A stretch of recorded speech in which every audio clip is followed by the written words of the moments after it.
વૈરાગ્યનો વૈભવ શ્રી હાલારી વિશા ઓશવાર જ્ઞાતિના ગુરુ ભગવંતોનું જીવન ચરિત્ર। આ ડોક્યુમેન્ટરીમાં દર્શાવેલ માહિતી, પ્રસંગો, વર્ણનો અને વિવિધ ઉપલબ્ધ સ્ત્રોતો, વક્તવ્યો ધાર્મિક પરંપરાઓના આધારે રજૂ કરવામાં આવ્યા છે। આનો મુખ્ય હેતુ ગુરુ ભગવંતોની જીવનશૈલી, તેમના આદર્શો, ત્યાગ, સંયમ અને આધ્યાત્મિક માર્ગ વિશે જાણકારી આપવાનો છે અને ભાવિ પેઢીને પ્રેરણા મળે એવો એક નમ્ર પ્રયાસ છે। આ ડોક્યુમેન્ટરી કોઈ પણ વ્યક્તિ, સંપ્રદાય અથવા ધાર્મિક માન્યતાઓની ટીકા, તુલના અથવા અવમાનના કરવાનો પ્રયાસ નથી કરતી। જો કોઈ માહિતીમાં તથ્યાત્મક ક્ષતિ રહી ગઈ હોય તો એને આપ સહુ દરગુજર કરશો। દર્શાવવામાં આવેલ દ્રશ્યો અને વિચારધારાઓ નિર્માતાઓના અભ્યાસ અને સમજ પર આધારિત છે। દર્શકોને વિનંતી છે કે તેઓ આને આધ્યાત્મિક અને શૈક્ષણિક દ્રષ્ટિકોણથી જ નિહાળે। જૈન ધર્મ અને ગુરુ ભગવંતોના જીવન પ્રત્યે ગાઢ આદર અને શ્રદ્ધા સાથે આ ડોક્યુમેન્ટરી તૈયાર કરવામાં આવી છે।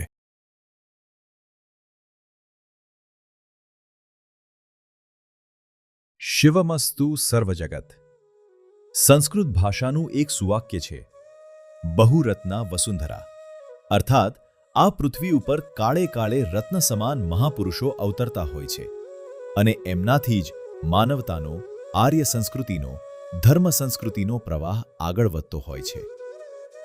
આવા જ એક મહાપુરુષ અને આપણા હાલારનું ગૌરવ કહેવાય। એવા હાલારના 400 વર્ષના ઇતિહાસમાં પ્રાયઃ તપાગચ્છમાં પ્રથમ સંયમી બનનારા, વિશેષમાં સર્વપ્રથમ આચાર્ય પદથી અલંકૃત એવા હાલારના હિરલા પરમ પૂજ્ય આચાર્યદેવ શ્રીમદ વિજય કુંદકુંદ સુરીશ્વરજી મહારાજની આજે થોડીક વાતો કરવી છે।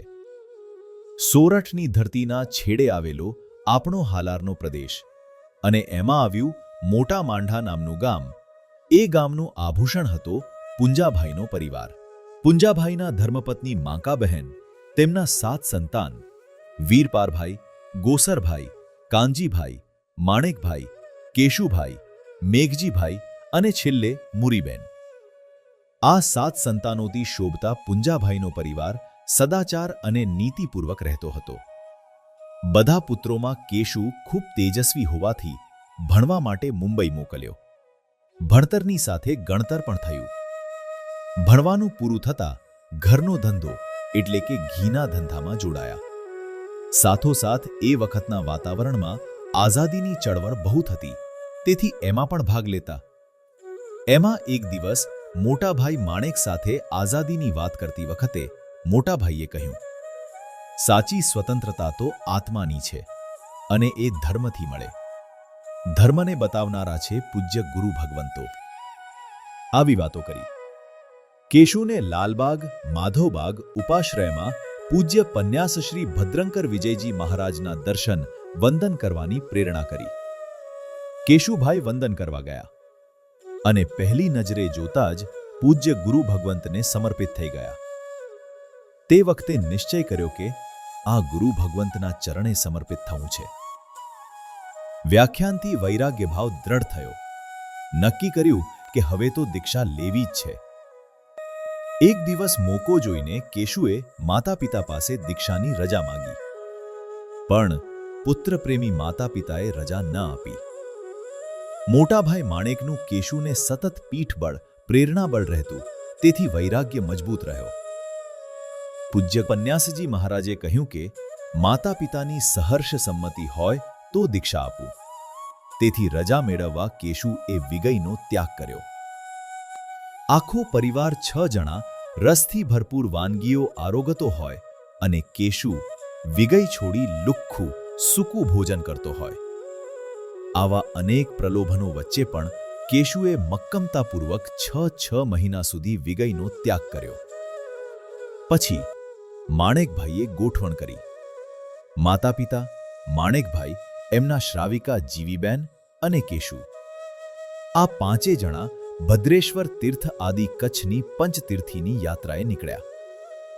ત્યાં પરમાત્માની કૃપાથી અને વિગય ત્યાગના પ્રભાવે કેશુને દીક્ષાની રજા મળી અને હાલારના ઇતિહાસમાં એક સુવર્ણ પૃષ્ઠ ઉમેરાયું।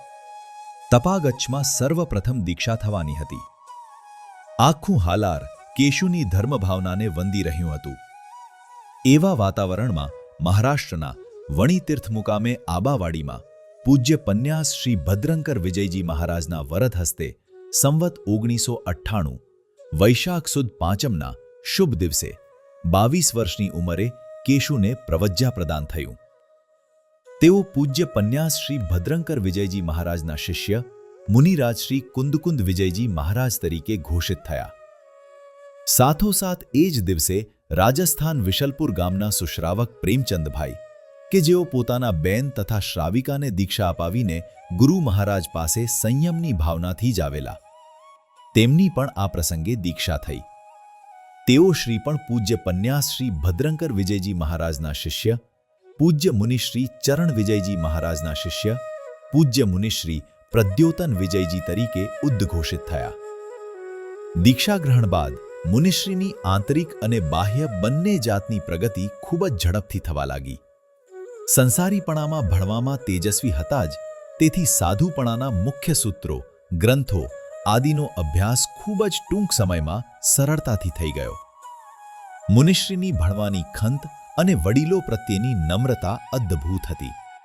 જાણે પૂર્વભવની અધૂરી રહેલી યોગ સાધનાનો તંતુ પાછો સંધાયો હોય એમ એમને વગર કહે વિનય વિવેક આદિ ગુણો સ્વાભાવિક જ સિદ્ધ હતા. સ્વાધ્યાયની સાથોસાથ નવકાર મહામંત્ર આદિના જાપ, વિવિધ આરાધનાઓ, ધ્યાન અભ્યાસ આદિ દ્વારા મુનિશ્રી પોતાની અધ્યાત્મ સાધનાના માર્ગે આગળ ને આગળ વધતા જ ગયા. આમ જોવા જઈએ તો નાના પણ ખૂબ કામના અનેક ગુણો, જેમ કે ઓછું બોલવું, ગમે તે પરિસ્થિતિમાં સેક થઈ જવું, ક્યારેય કોઈની ફરિયાદ ન કરવી, બને એટલી બીજાને સહાય કરવી, કોઈને પ્રતિકૂળ ન થવું, આવા તો અનેક ગુણો જેને લખવા બોલવા બેસીએ તો નોટો ભરાય. એટલા ગુણોનો ઉઘાડ મુનિશ્રીના જીવનમાં સ્વાભાવિક જ હતો. દીક્ષા પછી સર્વપ્રથમ ચાતુર્માસ સંવત 2004માં માદરે વતન હાલાર પ્રદેશમાં જામનગરના શાંતિભુવન સંઘ મધ્યે તેમજ સંવત 2005નું ચાતુર્માસ દિગ્વિજય પ્લોટ સંઘના આંગણે થયું. એમના સંયમ જીવનના 40 ચાતુર્માસ રાજસ્થાન, મુંબઈ, ગુજરાત, સૌરાષ્ટ્ર આદિ સ્થળોએ થયેલા. ગુરુ ભગવંતે એમની આધ્યાત્મિક પાત્રતા અને આત્મિક વિકાસ જોઈને પારખીને એમને અનેક વિષયો સંબંધી ચિંતનો લખવા પ્રેરણા કરી. એના પ્રભાવે પૂજ્યશ્રીએ વિક્રમ સંવત 2005થી 2038 સુધીમાં 60થી વધુ આત્મલક્ષી, જીવનલક્ષી, પરમાત્મ ભક્તિથી ભરપૂર વિવિધ પ્રકારના પુસ્તકોનું લેખન સંપાદન કર્યું. તેમાંનું એક પુસ્તક છે આત્મસાધના માર્ગ, જેનું બીજું નામ છે નમસ્કાર ચિંતામણી. આ ગ્રંથમાં જાપ, ધ્યાન આદિ વિષયોની સુંદર છણાવટ ચિત્રો સહિત આપેલી છે. આ ગ્રંથ વાંચતા ખરેખર સાધના માર્ગમાં આગળ વધાય છે. અને બીજું પુસ્તક છે સમાધિ સુધા. માનવ જીવનની સફળતા સમાધિ મરણ છે. સદગતિનું કારણ જ સમાધિ મરણ છે. સમાધિ સાધવાનું અમૃતપાન આ ગ્રંથમાં જણાવવામાં આવ્યું છે. વ્યક્તિનો બાહ્ય વિકાસ 3 રીતે થાય. 1. પરંપરા, બીજું પદવી અને ત્રીજું પ્રકાશન. એમના પુસ્તક પ્રકાશનની વાત આપણે જાણી. હવે પદવીની વાત જાણીએ. પૂજ્ય પન્યાસજી મહારાજને શાસ્ત્રના કોઈ જટિલ પ્રશ્નોના સમાધાન જોઈતા હોય કે શોધવા હોય તો સૌ પ્રથમ યાદ કરે મુનિ કુંદકુંદ મહારાજને. આરાધનાના ગહન ચિંતનો હોય કે શાસ્ત્રીય પદાર્થો હોય, સ્તવનો, પૂજાની ઢાળોના ભાવાર્થની વાત હોય કે સાધનાની વાત હોય, પૂજ્ય પન્યાસજી મહારાજ માટે આ બધાની ચર્ચા કરવા, નિર્ણય કરવા માટેનું પ્રથમ પાત્ર કોઈ હોય તો તે મુનિ કુંદકુંદ વિજયજી મહારાજ. લેખન ચિંતનમાં એવા ઓતપ્રોત હોય કે ગોચરી વાપરી ન હોવા છતાં ગોચરી વપરાઈ ગઈ છે એમ સાહજિક બોલી શકે. આવી પાત્રતા જેમનામાં હોય, નિસ્પૃહ હોય, એ મહાત્માને પદવીની કોઈ જ ઈચ્છા ન હોય એ સ્વાભાવિક છે. અને એટલે જ એમની યોગ્યતાના સન્માન સ્વરૂપે વડીલો દ્વારા સંવત 2037 કારતક વદ પાંચમ બુધવાર તારીખ 26 નવેમ્બર 1980ના શુભ દિને ગણી પન્યાસ પદ પ્રદાન કરાયું અને સંવત 2038 મહાવદ 6ના મહામંગલકારી દિને પૂજ્યશ્રીને આચાર્ય પદથી અભિષિક્ત કરવામાં આવ્યા. હવે પરંપરા એટલે કે શિષ્ય સમુદાય વિચારીએ તો સૌપ્રથમ શિષ્ય હાલાર નવા ગામના વતની હંસરાજભાઈ મુનિશ્રી હીરવી જયજી મહારાજ થયા અને પછી તો અનેક શિષ્ય પ્રશિષ્યોના શિરતાજ થયા. આજે ગણતરી કરીએ તો એમના શિષ્યો અને પ્રશિષ્યો મળીને કુલ સંખ્યા 44 થાય, જેમાં મુનિ, ગણી, પન્યાસ, આચાર્યનો પણ સમાવેશ થયેલ છે. આવી ઉજ્જવળ શિષ્ય પરંપરાના સર્જક પૂજ્યશ્રી પોતાના પૂજ્ય ગુરુ ભગવંતના અત્યંત વિશ્વાસપાત્ર હતા. આ રીતે ત્રણેય પ્રકારે પૂજ્યશ્રીની બાહ્ય પ્રગતિ થઈ, જે અભ્યંતર પ્રગતિ ઉન્નતિની નિશાની કહી શકાય, જે આત્મિક ઉન્નતિની પ્રતીતિ કરાવતી હોય એમ જણાતું હતું. પૂજ્યશ્રીની દીક્ષા માટે સૌથી વધુ સમર્થન હતું માનેકભાઈનું. એમના દીકરા વર્ધમાન લાડકુ નામ કેશુની લોનાવાલા મુકામે દીક્ષા થઈ. પૂજ્ય પન્યાસજી મહારાજે એમને એમના કાકા મહારાજના શિષ્ય પૂજ્ય મુનિશ્રી વજ્રસેન વિજયજી તરીકે ઉદ્ઘોષિત કરેલા. માનેકભાઈના શ્રાવિકા જીવીબહેનનો ખૂબ જ નાની ઉંમરે દેહાંત થતા એમના સમાધિ ઉત્સવમાં પરિવારની વિનંતીથી સાહેબજી હાલારના મોટા માંઢા ગામે પધાર્યા. એ સમયે હાલારમાં ધર્મના સંસ્કારો વ્યાપક બને, ભાવિ જીવોનું ભાગ્ય બદલાય એવા શુભ વિચારો મુનિશ્રીના મનમાં આવ્યા. એમના મહોત્સવ નિમિત્તે પધારેલા સાહેબજીએ માણેકભાઈને સમજાવ્યા કે તમારી બે મોટી જવાબદારી પૂર્ણ થઈ. તમે મને દીક્ષા અપાવી છે તો મારી પણ ફરજ બને છે કે હું પણ તમને દીક્ષા અપાવું. કુંદકુંદ વિજયજી મહારાજે માણેકભાઈને સમજાવીને દીક્ષા લેવા માટે તૈયાર કર્યા અને માત્ર 3 જ દિવસમાં સંસારના સઘરાય કાર્યો સમેટી આટોપીને 52 ગામને જમાડીને માણેકભાઈએ દીક્ષા લીધી. તેઓ પૂજ્ય પન્યાસશ્રી ભદ્રંકર વિજયજી મહારાજના શિષ્ય મુનિશ્રી મહાસેન વિજયજી મહારાજ જાહેર થયા. પછી બંને ભાઈઓએ હાલારને ધર્મના હિલોળે ચરાવ્યા. એના તરંગો હજુ આજે પણ ભાવિકોના અંતરને ઝણઝણાવે છે. હાલારી બંધુઓ ધર્મ કરતા થાય, જૈન ધર્મમાં આગળ વધે એ માટે અલગ અલગ મુદ્દાઓ નક્કી કર્યા. નવકારનો જાપ, પરમાત્માના દર્શન પૂજા, સૂત્રોનો અભ્યાસ, મહાતીર્થોની યાત્રા, હાલારના ગામે ગામ સામૂહિક અઠ્ઠમ, આયંબિલ, એકાસરાના તપ, આવા અનેક મુદ્દાઓ દ્વારા હાલારી બંધુઓનો ધર્મમાં ખૂબ વિકાસ કરાવ્યો. આ રીતે પરોપકાર દ્વારા સર્વોપકાર એ ન્યાયે સંયમ જીવનમાં આગળ વધતા હતા. સંમત 2036માં વૈશાખ સુદ 14ની રાત્રે ગુરુ મહારાજ પૂજ્ય પન્યાસ શ્રી ભદ્રંકર વિજયજી મહારાજનો સમાધિમય કાળધર્મ થયો. ત્યારે પૂજ્ય કુંદકુંદ વિજયજી મહારાજ ત્યાં જ હતા અને ગુરુ મહારાજને સમાધિમાં ખૂબ જ સહાયક બન્યા. ચિંતન, મનન, લેખન, અપૂર્વ કક્ષાનું અને વિશેષ તો ગુરુ મહારાજના મળેલા આશીર્વાદ, આ બધાયના પ્રતાપે કુંદકુંદ વિજયજી મહારાજનો સંયમનો પ્રભાવ દિવસે દિવસે વધતો ગયો અને સંમત 2037 વૈશાખ વદ છઠના પોતાની ધર્મપેઢી આગળ ચલાવે એવા મુનિ હેમપ્રભ વિજય શિષ્યની દીક્ષા થઈ. ત્યારબાદ સંમત 2038ના મહાવદ છઠના આચાર્ય પદ પ્રદાન પછી તો પુણ્ય વિશેષ ખીલ્યું. આ મહાત્માએ ગુરુ મહારાજ સહિત બધા વડીલોના દિલ જીતી લીધા. બધા જ કાર્યો ખૂબ ઉત્સાહથી કરે. આજે આપણે જોઈ રહ્યા છીએ એ હેમપ્રભ મહારાજ હાલારીઓના હૃદયે વસી ગયા છે. આવા ઉત્તમ શિષ્યોના મહાન ગુરુવર સંવત 2039ના વર્ષે જામખંભારિયા મુકામે 365 આરાધકોના ઉપધાન તપની આરાધના માટે આચાર્ય પદવી પછી પ્રથમવાર હાલારમાં પધાર્યા. તેથી જ હાલારી સમાજ દ્વારા જાજરમાન સામૈયા, નવકારસી, જમણ આદિ પ્રસંગો થયેલા. માદરે વતન મોટા માંડા ગામમાં 10,000થી વધુ માનવ મહેરામણ ઉમટેલું. દેશ પરદેશથી વિવિધ વાહનોમાં ભાવિકો આવેલા. ઉપધાનનો માહોલ પણ એવો જોરદાર હતો. ત્યાં જ રંગમાં ભંગ પડ્યો. સાહેબજીની તબિયત વધુ બગડી, બંને કિડની ફેલ, સિરિયસ અવસ્થા થઈ. આવા સમયે પણ સમાધિ અદ્ભુત, સજાગતા અપૂર્વ કોટીની, સંયમના પરિણામે ખૂબ જ જાગૃત અવસ્થા. તેથી વાહનમાં બેસીને મોટા શહેરમાં લઈ જવાની વાત આવી ત્યારે ઘસીને ના પાડી દીધી અને હેમપ્રભ વિજયજી મહારાજ સાહેબને જરૂરી સૂચનાઓ કરી. અંતરની આરાધનામાં ઊંડા ઉતરી ગયા.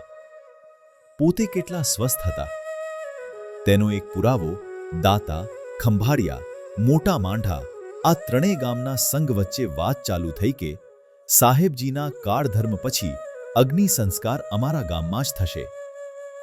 આવી ગુરુભક્તિ કોણ જતી કરે? હવે આનો નિર્ણય કોણ કરે? ત્યારે ત્યાં હાજર પૂજ્ય મહાસેન વિજયજી મહારાજે હેમપ્રભ મહારાજને કહ્યું, જા, તારા ગુરુને પૂછી લે કે એમનો અગ્નિ સંસ્કાર ક્યાં કરવો, તેનો નિર્ણય કરતા જાય. હેમપ્રભ મહારાજે કહ્યું, આવું પૂછાય? ત્યારે મહાસેન મહારાજ બોલ્યા કે એ મારો ભાઈ છે. એની સજાગતા, નિર્ભયતા, ઉચ્ચ મનોદશા, સમાધિ ભાવ મને ખબર છે, માટે પૂછ. હેમપ્રભ મહારાજે ખચકાતા ખચકાતા પૂછ્યું, પણ પૂજ્યશ્રીએ રણકાર સાથે જવાબ આપ્યો કે ખંભારિયાનો શ્રીસંઘ જ્યાં કહે ત્યાં જ અગ્નિ સંસ્કાર કરવાનો. આ રીતે એક મોટો પ્રશ્ન ઉકેલાઈ ગયો. ફાગણ સુદ ચોથનો દિવસ. સવારથી તબિયત વધુ બગડી, પણ સમાધિ વિશેષ જળવાઈ રહી. સાહેબજી સજાગ હતા, વધુ સાવધાન થયા અને 9 વાગ્યાનો સમય થયો. સાહેબજી બેઠા થઈ ગયા. બધા મહાત્માઓ, સાધ્વીજી ભગવંતોને બોલાવી હાલાર માટે, હાલારી બંધુઓ માટે સૂચના આપી કે તમે કષ્ટ વેઠીને પણ હાલારની પ્રજાને ધર્મ પમાડજો. આટલું કહી પછી પોતાના ઉપાસ્ય પરમાત્માની પ્રતિકૃતિના દર્શન કરી, વડીલો ગુરુ ભગવંતોને યાદ કરી, વંદના કરી અને કહ્યું કે મારા પૂજ્ય ગુરુ મહારાજ પન્યાશ્રી ભદ્રંકર વિજયજી મહારાજના દરેક કાર્યો માટે હું તમને સહાય કરીશ. આ વચન સાહેબજી આજે પણ પાડે છે. પૂજ્ય ગુરુ મહારાજે પન્યાશ્રી ભદ્રંકર વિજયજી મહારાજની લખેલી બધી ડાયરીઓ સાચવી રાખેલી. આજે એ વ્યાખ્યાનો, ડાયરીઓ, ચિંતનો, લેખો, લખાણો એ વચનામૃતો જગત સમક્ષ પ્રકાશિત થયા છે.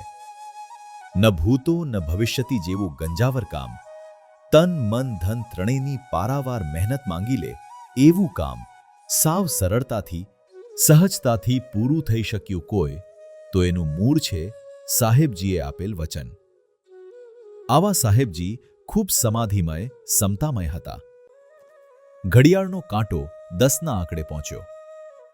સકલ શ્રીસંઘ મધુર મંજુલ સ્વરે પણ રડતા હૈયે નવકારની ધૂન ગાઈ રહ્યો હતો. આ મહાપુરુષને હાલારનો હીરલો. આવું સાર્થક વિશેષણ આપણા જ હાલારના કુળદીપક, પ્રવચન શિખર પૂજ્ય આચાર્ય શ્રી મહાબોધિ સુરેશ્વરજી મહારાજે આપેલું છે. એવા હાલારના હીરલા સાહેબજી 10:03 આપણને સહુને છોડીને અનંતના માર્ગે વિદાય થયા.